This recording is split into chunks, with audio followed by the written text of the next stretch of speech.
Leraisa yo ka botseng kgang tshomotse ke yena hlemmanyo ke yena le ba mo khanyana hantla tete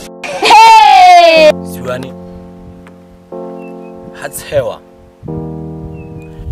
tseba ha tshewa ho tloa ka e moholo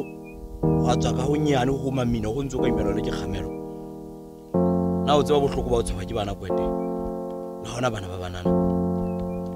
re ka nonyeno ya ka ke hona ke tla ukwa dikgolo ke tshwa diaba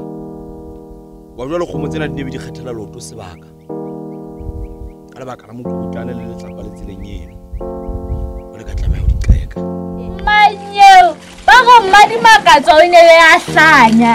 ha o tlatsa moradi a ileng ga motswala dikgomo a go moradi wa hae a ka senyalwe ke mohotse o tjena o sena le le hae fela Thabahla ga ipotsa dimakatso na shebile motho nga sena le lefito re le leng fela Jwale ha boela ha se wa feta pele monna ke ne ke utlwe ke hlola ho hetla fela ka utlwa ka molalona ka ke tshwasitswe ka diketane hore ke shebe pele fela jwale kgwedi ya qala ha poelwa ke mago ka hlokomela hore ntho go le ntlhodisang lerato ke maemo kwete